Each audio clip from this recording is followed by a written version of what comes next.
آیات نمبر 31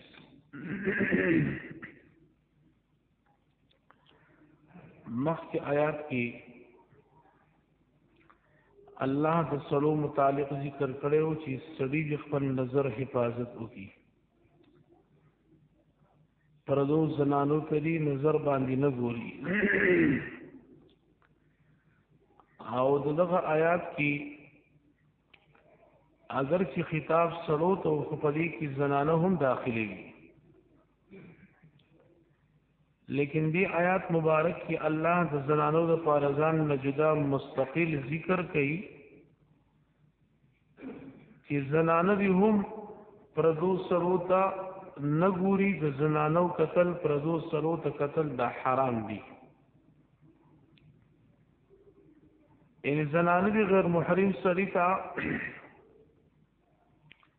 کدا اسی ګوري او که په غلط نیت سره ګوري دوانه قتل علما فرمایي دا حرام دی او دا بنه ګوري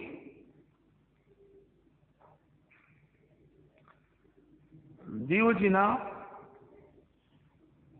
پیغمبر علیہ السلام کور کی ناستے او دو بیبیانی و سروی ام سلمہ رضی اللہ عنہا و حضرت میمونہ رضی اللہ عنہا یو صحابی راغی عبداللہ ابن مکتوم رضی اللہ عنہ سرگمانی نابینا دیرون صحابی دی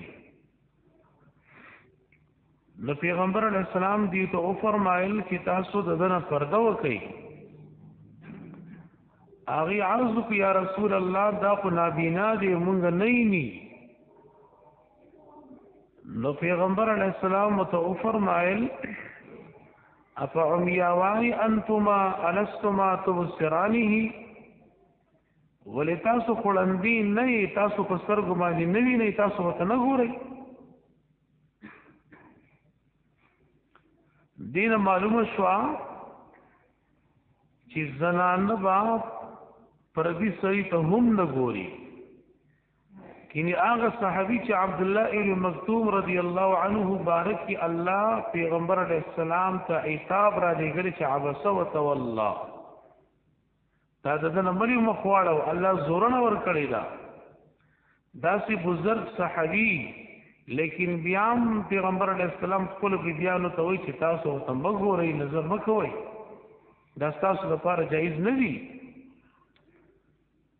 نو پدیو جبان دی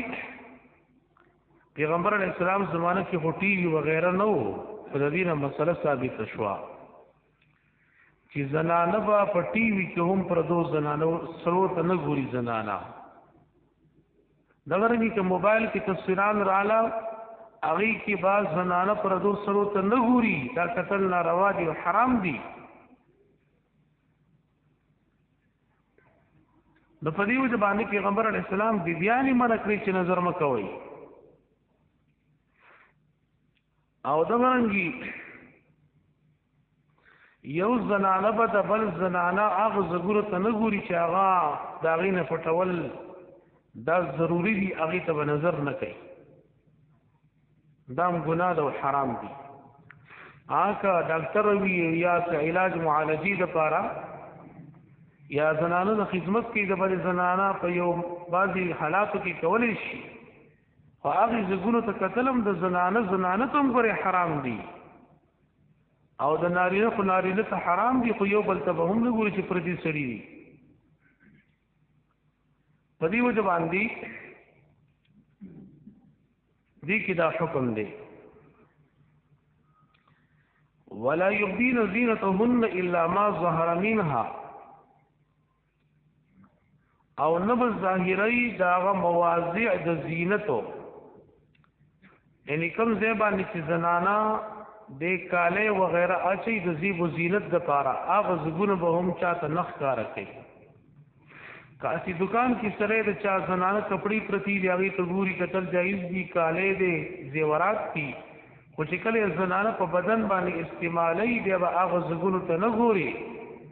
کاغه غاړه دا کاغه سر دی کاغه داغي لاسونه دی هغه ته بالکل ځای نظر نه کی دا قتل او دی بخکار کوي د زنانه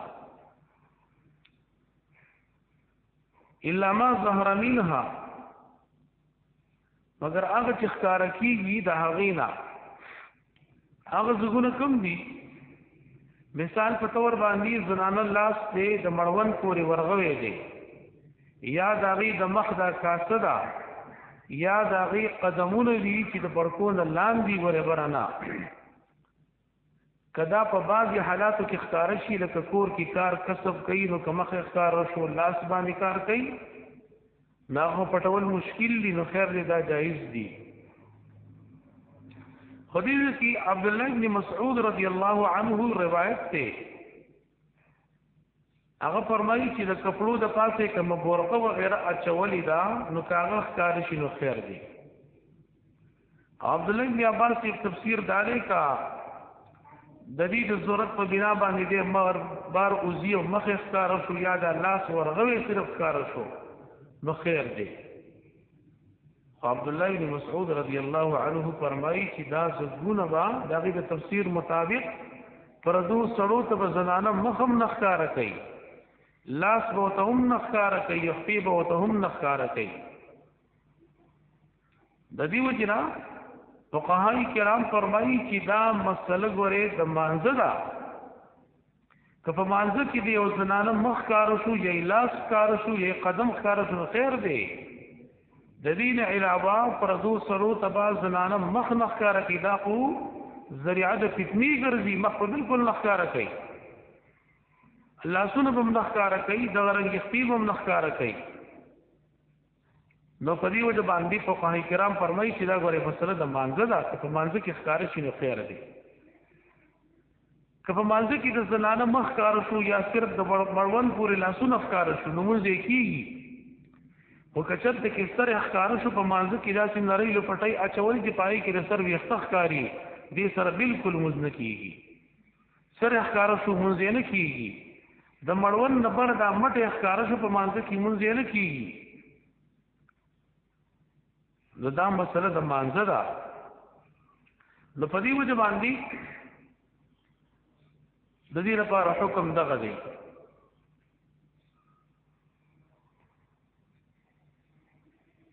ولا يضربن بخمورهن على جيوبهن او زنانه با دا سی غټ صادر راچی په خپل ځان باندې چې پاوی کې پټ شي خمور دا د خمار جمع د هغه کپڑے تویری شي چې زنانه په سر باندې استعمالي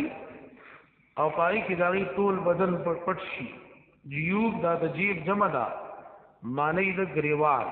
نو دا لپټه په سر باندې پر په دې گریوان نه واچ چې ټول پای کې دا پټ شي په دې وجه باندې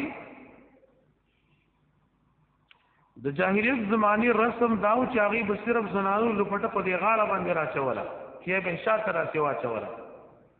لکه نن سبا خلک تاسو ګورئ کنه دا صرف لپټه په دې شا باندې ورواچي او اخو نور ټول بدن د ښکاری غاړه ښکاری ټول ارسا دا ناروا دي او دا حرام دي زنانه به غټي لپټي اچي او دا به بالکل ځان پاغي باندې پټي اوس کومې زنان چې په سټیج باندې ولاړې هغې سره ورسکې سره ولاړې سټیج باندې تقریرونه هم کوي الله دې معافي وکړي زنانه لپاره پردو سره خبرې کول دام ناروا دي خاص ضرورت مطابق کولی شي نو په دې وجه باندې زنانه دې په ځان باندې غټ پړونی راواچي لپټه راواچي او ځان دې پټ کړي مگر هغه یو څو کسان دغه نه مستثنا دي چې هغه ته خیر دی که پرده ونشي دغه نه نو خیر دی یو پای کې خپل خاوند دی دغه نه پرده کاغه تخکار شي خیر دی خاوند سره خدای تعلق دی خو خاوند مس کې خپل حیثیت دی دیم خپل پلار ته کدغه زګنا صرف مخ ګوره لا سنه او مخ وغیرہ که څه زګونه ښکار شي پلار په مخ کې خیر دی او پلار د پلار وغیرہ نیکونه ټول په دې کې رااله او دغه رنګي د خاون پلار چې هغه ته موږ سخر وایي نو که د خاون پلار سخر ته کور کې کار کسب کې لا زګونه ښکار شي یا د خاون پلار دی کشر سخر شو مشر سخر شو وګورې دې حالاتو کې به زنانه د سر د پر چاپیم نه کوي. ګورې حالات زمانه ډیره خرابه ده، نو کدا چې ضعیف العمر یو تاسو نو اخر جایز دي، لیکن احتیاط وکړئ داسې بنه کوي. ګورې او خپل ځامن خپل ځامن دي، او دغه رنګي د خاون زوی چې هغه ته بنځي ویلې شي دا غینم پرده فرض نه خو ګورې دې زمانه کې به احتیاط کوي، لکه د یو خاون د بل خزینه زوی دي د خزینه زوی خو نه هغه ته بنځي وي ممکن دا غینه هم پرده نشته، خو احتیاط وکړي. بعضی حالات داسې مسلې راځي. او شپږم خپل رونه حقيقي دي، که خپل رور دی او کمیرنه رور دی، پلار شریک دی او مور شریک دواړه رونه دا رونه دي، نو دا غینه پرده خیر دی فرض نه ده. او وم ریرونه ورته ویلې شي درونو زامن دا غینه پرده نشته. او اتم خریونه چې د خور زیری کنه. او نهم او نسائهن یعنی خپل زنانونه د دین مراد هغه زنانه چې هغه مسلمانانی زنانه دي، مشرکان د کافر زنانونه به مسلمانانی زنانه پرده کوي. نن سبا مسلمانانی زنانه د پردو انګریزانو نه پرده نه کوي، نو زنانه خو پریږدله. نسائهن مراد دا چې د مسلمانانی زنانه مراد دي خپل زنانه مسلمانانی دا غینه پرده نشته، او پاتې شي کافران او مشرکان دا غینه به پرده کوي.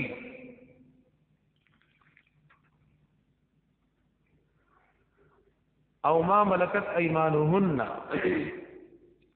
یا هغه چې مالکان دي خیلاسونه ستا د دین مراد هغه وینځي دي چې د زنانا سرکار مار کوي، هغه ته یو وخت خو وینځي نشته، خو وینځي ته مراد دي. ولدین خادمان مراد ندي. ګوره د دې وجنه سعید بن مصیب رحمت الله علیه فرمایي چې لا یغرنکم آیه النور فانه فی الاناس دون الذکور. تاسو دې دوکه کې وانه چې آیات د سورې نور ګوره دا د زنانو بارک دي، د سرو بارک نه دی. ګوره د دې نه هغه خادمانی مراد دي، هغه وینځي چې هغه زنانه دي، کناری نه وي دا غنه په بیا پرده کې. د دې زمانه کې خو وینځي غلامان نشته لري، خو یو سړي سره ډرایور دی مثال په تور باندې دا خادم دی او د سره کار کوي. د داسې باندې چې خان سیب کور کې ناشته او ډرایور ته خزم خېګړ کې دا چې خبر ته بوزو د لاهور ته بوزا دا سړي نه په پرده کوي. ګوره دا خو نوکر دی، دا پدې کې داخل نه دی، هغه نوکر دی، داغه نه پرده فرض ده. او التابعين غير اولي الاربه من الرجال یا هغه خدمتګاران او سړي دي چې هغه بالکل د زنانو طرف ته رغبت هم ناراضي دلچسپي هم نه د دینه هغه سړي مراد دي خیر ده چې داغه نه پرده ولشي. مراد داري چې غافل دي بد حواس دا سوي چې بالکل زنانو طرف ته رغبت هم نه، صرف روټي سره کار کوي، نور په هیڅ نه پويږي. د دینه هغه سړي مراد دي. او اقتصد الذين لم يظهروا على عورات النساء هغه ماشومان چې د زنانو په عورات باندې نه پوهیږي، مثال هغه ته دا بلوغ ته نه رسیدلی او ماشومان دي، نو خیر دی که هغه کور ته داخليږي را داخليږي پر دې ماشوم دی راتلی شي، خو چې کله پوهی شي ګوره بیا به کور ته نه پرېږدي. ولا يضربن بأرجلهن دې زنانو په مخ کې د خپو کې دا ګمبریګان اچول دا هغې ته پنځیبونه وی نو چې کله بار راوځي نو داخلي به په زوره باندې نه وهي چې د هغې سره هغه ګمبري شړنګېږي را شړنګېږي، د دې سره زیب و زینت ښکاري. د لحاظه دا به په زوره باندې نه وهي، دا خپې په ځمکه باندې دا د دې لپاره جایزو نه دي. او आवाज د زنانه دا ګوري عورت ته زنانه په زور باندې आवाज هم نه کوي. आवाज د زنانه سره عورت ته دا په زور باندې आवाज نه کوي. بعض خلک راشي وي کور کې نچرګي باغ ویلې د مولوی صاحب سو سره وکړو دا سوي کنه وای نو سو سره کې خو حلاله کنه، او دا سنوي چې زنانه په زور आवाज کړي دی او بار راوته بازار ته ورېدي سره سو وکړو نو زنانه आवाज عورت ته دا بار نه راو باسي چرګ خیر دی که بانګوي هیڅ پکې نشته لري دی باندې څه مسله نه ده خو د زنانه आवाज دی بار راونوزي دا ګوري عورت ته زنانه به هغه خوشبوئی نه لګي چې دا غینه بوی خيږي که هغه خوشبوئی ولګول او بار راوتا نو حدیث کې راځي چې په دغه زنانه باندې بد ویلې شوی دي بلکې یو حدیث کې راځي چې دغه زنانه زناکار ده چې بارې سپری ولګو بار راوته دا چې لګي خپل کور کې لګو خپل خاوند ته بلګي دا بار نه لګي هغه سپری زنانه به هغه برقو پړونی نه چې هغه دلکش وي د خلکو زړونه راکاږي ځان طرف ته مثال په تور باندې داسې قیمتي سيزونه بنا شي داسې دي ساده غونډه کې کار د کوي چې بار راوځي ډیر ډول ډال دا باندې کوي دا غینه من راغلی نه دا ناجایز دي او اخر کې الله فرمایي وتوبوا الى الله جميعا ايها المؤمنون اے مؤمنانو الله تتوبوا باسي وتوبوا الى الله جميعا ايها المؤمنون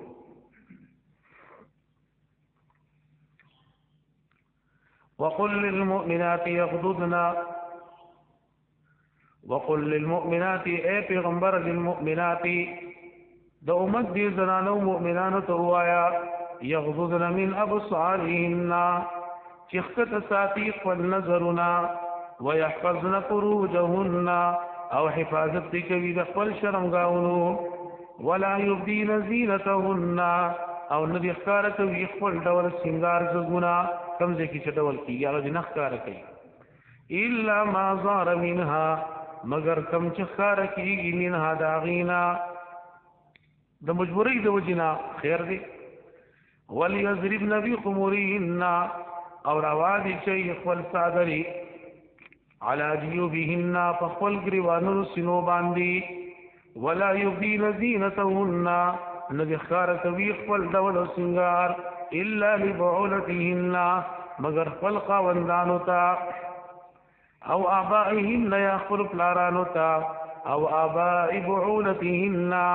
یا د خپل خاوند پلار په وړاندې چې هغه تسخر ویلې شي او ابنائهن یا خپل زامنو ته بچو ته او ابناء بعولتهن یا د زامنو د خاوند چې هغه ته بنځي وي تداغین پرده نشتی او اخوانهن یا خپلرونو تا او بنی اخوانهن یا ورینو تا او بنی اخواتهن یا خورینو تا او نسائهن یا خپل خزو تا مؤمنان زنانو تا او ما ملکت ایمانهن یا هغه چې مالکان دي خیراسون استاسو یعنی د خپل لاسونو د مال لکه وینځي شوي داغي مالکان یې تاسو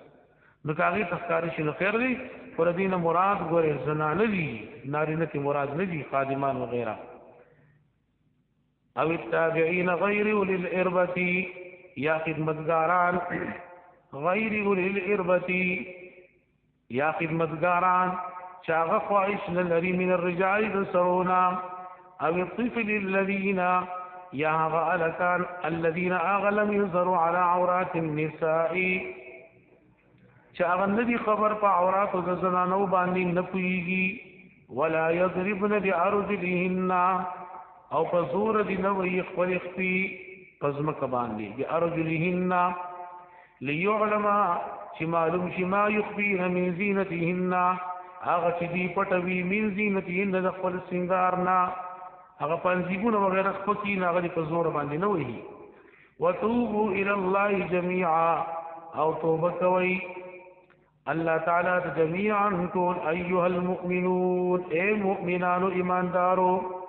لعلكم تفلحون دې لپاره چې تاسو فلاح بیا مو کامیاب شئ صدق الله العظيم